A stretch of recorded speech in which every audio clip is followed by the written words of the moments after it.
नाज़रीन, अवामी न्यूज़ में ख़बरनि जो सिलसिलो जारी है। हिन वक्त असीं तव्हांखे घोटकी में ख़बर ॾींदा हलूं त पाकिस्तान वापडा hydro electronic workers union Ghotki पारां सीपको ऑफिस खां मेन चौक ताईं डिविजनल चेयरमैन सईद अमजद अली शाह, ज़ाहिद हमीद कुरैशी, माई खान, सोबत अली मेमन, सफदर अली मलिक जी अॻवानी में एहतजाजी रैली कढी वई। इन मौके ते अॻवान चयो त कुझु शरपसंद पाकिस्तान वापडा हाइड्रो इलेक्ट्रॉनिक वर्कर्स यूनियन जे मरकज़ी अॻवान ख़िलाफ़ ग़लत ॿोली ॻाल्हाए रहिया आहिनि। हिननि चिता ॾिनो आहे त पंहिंजो रवैयो दुरुस्त कनि, ॿी सूरत में हिननि ख़िलाफ़ सख़्तु एहतजाज कयो वेंदो। हिननि चयो त लेबर यूनियन जा अॻवान गुंडागर्दी ते लही आया आहिनि, इहे ऑफिसरनि खे ब्लैकमेल करे रहिया आहिनि। हिननि चयो त सीपको जा पोरियत अब्दुल लतीफ़ निज़ामाणी जी क़यादत में मुतहद आहिनि।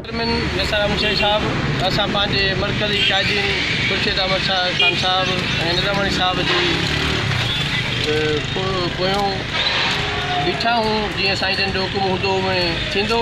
बाक़ी जेके कल को ये पॉकेट यूनियन वारनि जेको मसइलो कयो आहे, हिन जो असां सख़्तु लफ़्ज़नि में मज़म्मत कयूं था ऐं उन्हनि खे असां रद्द कयूं था।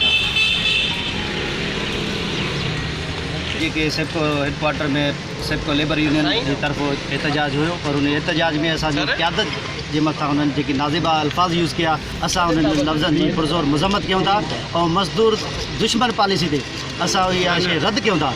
असां मज़दूर सभु पाण में भाइर आहियूं। मज़दूर कल्ह बि हिकु हुया, मज़दूर अॼु बि हिकु आहियूं।